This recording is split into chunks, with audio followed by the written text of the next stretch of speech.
नमस्कार, जोहार। मैं वकील महतो अधिवक्ता अपने चैनल के माध्यम से आप सबों को कानून की जानकारी अपने प्रत्येक वीडियो में देता हूं।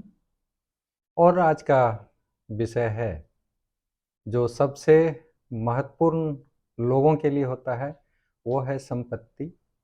और संपत्ति के लिए ही सारे लोग जद्दोजहद करते रहते हैं। तो हम जानते हैं कि संपत्ति क्या है। तो संपत्ति दो प्रकार का होता है, चल संपत्ति और अचल संपत्ति। चल संपत्ति में गाड़ी, मोटर, वाहन आदि होते हैं।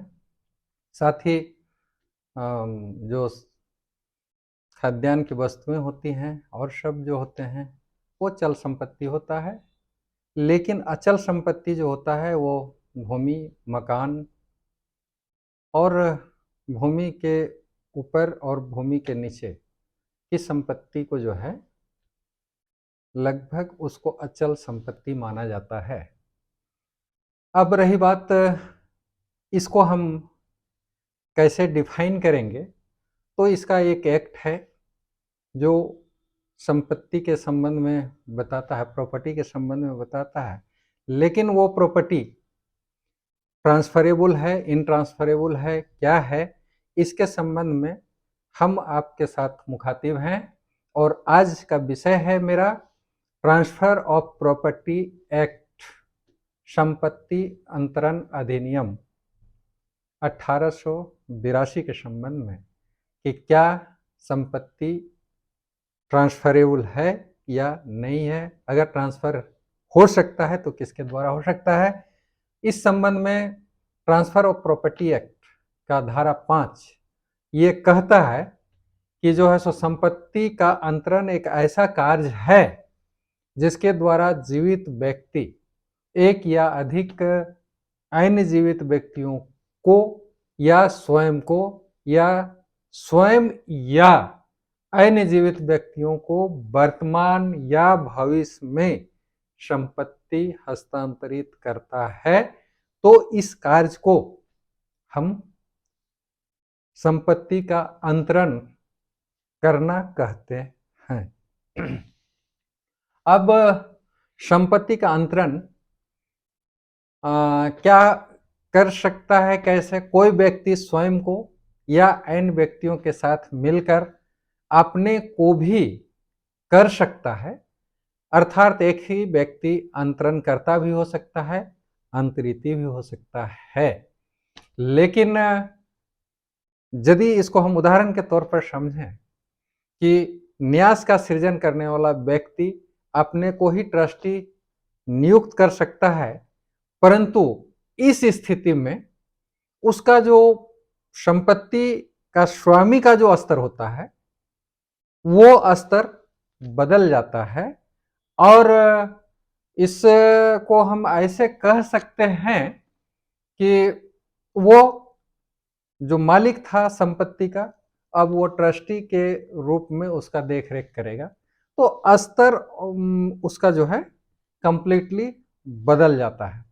अब हम कह सकते हैं कि इसका ट्रांसफर का यानी अंतरण के लिए जो एसेंशियल एलिमेंट्स होते हैं, जो आवश्यक तत्व होते हैं, वो क्या है। तो वो इसमें सबसे पहला तत्व जो होता है वो व्यक्ति, जीवित व्यक्ति का होना आवश्यक है। इस धारा में जीवित व्यक्ति के अंतर्गत केवल पर्सन नहीं है, केवल एक व्यक्ति नहीं है, बल्कि इसमें वो कंपनी हो सकता है, इसी में कोई एसोसिएशन हो सकता है जिसको हम संगम कहते हैं, वो हो सकता है, या व्यक्तियों का निकाय हो सकता है, जो लिमिटेड कंपनी हो सकती है। लेकिन ये जो भी हो, ये हस्तांतरण या संपत्ति का अंतरण में उस से संबंधित वस्तु में हक होना चाहिए। तो और वो हक भविष्य में विधि के द्वारा उस समय जो विधि प्रवृत्त है उस विधि पर प्रभाव नहीं डालेगी। तो ये सबसे एसेंशियल एलिमेंट है फर्स्ट ऑफ ऑल कि वो एक जीवित व्यक्ति होना चाहिए। जीवित व्यक्ति से अभिप्राय जैसा मैंने कहा, चाहे वो कंपनी हो, चाहे वो एसोसिएशन हो, चाहे वो निगमित कोई संस्था हो, ये होना चाहिए। सेकंड एलिमेंट जो है इसका वो संपत्ति होता है। और संपत्ति का अर्थ, जब भी हम संपत्ति के बारे में बात करते हैं तो संपत्ति का बहुत ही व्यापक अर्थ होता है। और वो व्यापक अर्थ क्या है? हम ऐसे समझ सकते हैं कि उस वस्तु में उसका हक होना चाहिए। जिस संपत्ति को वो ट्रांसफर करना चाहता है उसमें उसका क्या अधिकार है वो होना चाहिए। और जिस वस्तु में केवल भविष्य में हक होने की संभावना हो वो संपत्ति नहीं कहा जा सकता है। लेकिन ऐसा कोई जरूरी नहीं है कि वो जो संपत्ति है वो ट्रांसफरेबल होगा तभी वो संपत्ति है। ट्रांसफरेबल अगर नहीं है तब भी वो उसकी संपत्ति है। इसको उदाहरण के तौर पर कह सकते हैं कि यदि किसी व्यक्ति को पेंशन मिलता है जो ट्रांसफरेबल नहीं है लेकिन वो पेंशन उसका वो संपत्ति है। अब हम ऋण की बात करें, लोन की बात करें, तो वो लोन भी उसका संपत्ति हो सकता है बशर्ते वो अनुजोज्य दावा, जिसको हम एक्शनेबल क्लेम कह सकते हैं। तो एक्शनेबल क्लेम में क्या आ जा सकता है? तो जैसे बीमा की राशि है या किसी का बकाया जो राशि है वो जो है सो वो संपत्ति है, वो जिस पर कि वो दावा कर सकता है उसको हम अनुजोज्य दावा या एक्शनेबल क्लेम कहते हैं। और वो भी जो है सो संपत्ति की श्रेणी में आता है और वो भी ट्रांसफरेबल है। तो संपत्ति का परिभाषा बहुत ही व्यापक है। जमीन के ऊपर उगने वाला घास भी उस जमीन मालिक का संपत्ति कहलाता है। जो पेड़ होते हैं जमीन के ऊपर वो है। जमीन के नीचे अगर कुछ संपत्ति है जैसे कोयला हुआ, हीरा हुआ और भी कुछ हुआ, तो वो सारी संपत्ति का मालिक जो है सो उस जमीन का मालिक ही होगा। तो संपत्ति का बहुत ही ब्रॉड सेंस में संपत्ति को हम ला सकते हैं। लेकिन अब जब इसका भाव इतना व्यापक है, संपत्ति का भाव का इतना परिभाषा इस अधिनियम में संपत्ति के बारे में कुछ भी नहीं कहा गया है, लेकिन संपत्ति की जब बात होती है तो सारे लोग एक बार चौंक जाते हैं कि भाई वो बड़ा आदमी है, इसके पास इतनी संपत्ति है, अरबों खरबों की संपत्ति है। तो ये बात होती है संपत्ति की, जबकि ऐसा कोई विवरण तो नहीं दिया गया है, लेकिन उसके बावजूद भी इसका कुछ है जो परिभाषा है उस संपत्ति में निम्नलिखित बात को रखा गया है। और वो है जैसे रिडम्पशन, किसी का वो विमोचन की क्षम्या जिसको हम कह सकते हैं वो होनी चाहिए। दूसरा है वेस्टेड इंटरेस्ट होना चाहिए, उस संपत्ति में उस आदमी का कितना निहित हित है, उस प्रॉपर्टी में उस व्यक्ति का कितना शेयर है, कितना अंश है, उसका जो है सो उसको संभालने के लिए उसमें कितना सेवा का भाव है, सेवायत का भाव है। नेक्स्ट है जैसे हिंदू विधि में हम मूर्ति को भी या मंदिर में या धार्मिक सेवा करने का जो अधिकार है उसको भी हम संपत्ति के श्रेणी में ला सकते हैं। आपका हाट जिसको हम बाजार बोलते हैं वो है आश्रित हित होना चाहिए, उसमें क्या कंटीजेंट इंटरेस्ट जो है वो होना चाहिए। और तो इस प्रकार से संपत्ति का जो विवरण है इतने बातों को मिल करके किसी व्यक्ति की संपत्ति होती है, जिसमें उसका क्या शेयर है, क्या इंटरेस्ट है, कितना माने उसके प्रति उसका भावना है, बहुत सारी बातें हैं जो संपत्ति के श्रेणी में आता है। दूसरा है कि वो अंतरण। अब अंतरण की बात जब हम कहते हैं तो ये ट्रांसफर कौन कर सकता है जो उसका मालिक होगा उसको वो ट्रांसफ़र कर सकता है। तो ये बात जो है संपत्ति में लागू होती है, ट्रांसफ़र में उसका लागू होता है। और इस अंतरण को करने के लिए, ट्रांसफ़र को करने के लिए जो उसका इंटरेस्ट है, जो उसका शेयर है, उसमें वो कुछ भाग को, शेयर को वो ट्रांसफ़र कर सकता है, पूरा ट्रांसफ़र कर सकता है या पार्ट ट्रांसफ़र कर सकता है। अब जैसे हम कहें किसी का कोई मकान है तो वो उसका अगर बिक्री करना चाहता है तो कंप्लीट सेल कर सकता है। लेकिन वहीं पर अगर यदि वो किसी को भाड़े में उसको उपलब्ध कराता है और जिसमें वो बाद में फिर से उससे वापस ले सकता है, तो वो पार्ट ट्रांसफ़र भी पॉसिबल है। जिसका हक है वो ट्रांसफ़र यानी अंतरण कर सकते हैं। अब ये ट्रांसफ़र तो हो सकता है, लेकिन ट्रांसफ़र होने के लिए एक और आवश्यक शर्त ये है कि कम से कम उसका एक विधिमान्य उद्देश्य होना चाहिए।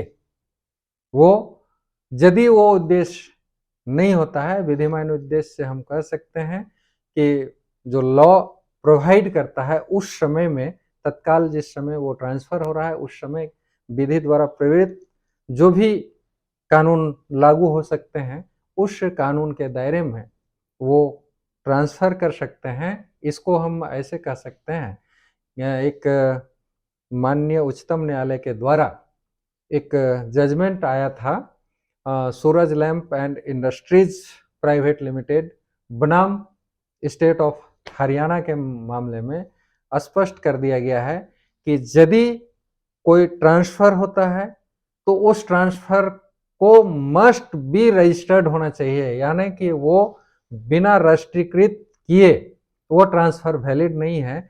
अगर कोई एग्रीमेंट यानी इकरार के द्वारा ट्रांसफ़र करते हैं या कोई पावर ऑफ अटॉर्नी के द्वारा ट्रांसफ़र करते हैं या और अन्य किसी तरह का वसीयत के द्वारा ट्रांसफ़र करते हैं, तो वो नहीं है, बल्कि वो वसीयत से होता है तो बाद में उसको कानूनी मान्यता प्राप्त करने के लिए सिविल कोर्ट का शरण लेना पड़ता है।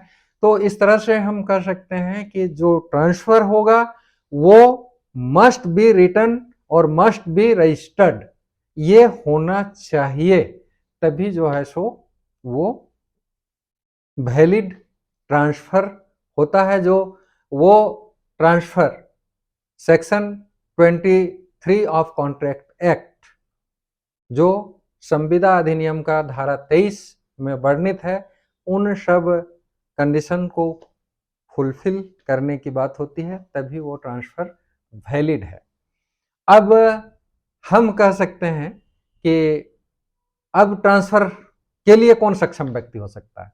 तो ट्रांसफ़र के लिए सक्षम वो व्यक्ति होगा जो हमारा धारा 7 के अनुसार वो प्रत्येक व्यक्ति सक्षम व्यक्ति है जो अंतरण के लिए हकदार हो और जो उसकी अपनी संपत्ति हो, उस संपत्ति में उसका अंश हो, वो अंतरण के लिए अधिकृत हो, वो आदमी ट्रांसफ़र कर सकता है। और इसमें सबसे बड़ी बात है, वही संविदा अधिनियम का सेक्शन 11 स्पष्ट करता है कॉम्पिटेंट पर्सन को कि वो कॉम्पिटेंट पर्सन जो होगा वो कॉन्ट्रैक्ट जो कर सकता है, कॉन्ट्रैक्ट करने के लिए जो आदमी सक्षम है वो संपत्ति को ट्रांसफ़र करने के लिए भी सक्षम है।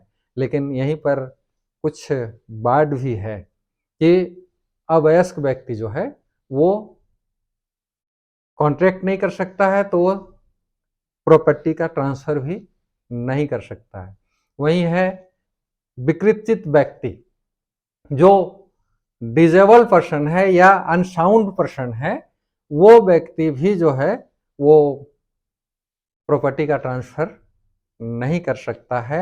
लेकिन ये दोनों माइनर भी और जो विकृतित व्यक्ति हैं वो भी संपत्ति प्राप्त कर सकते हैं। वो किसी के द्वारा संपत्ति, उनके गार्जियन के द्वारा संपत्ति उनके नाम से खरीदा जा सकता है।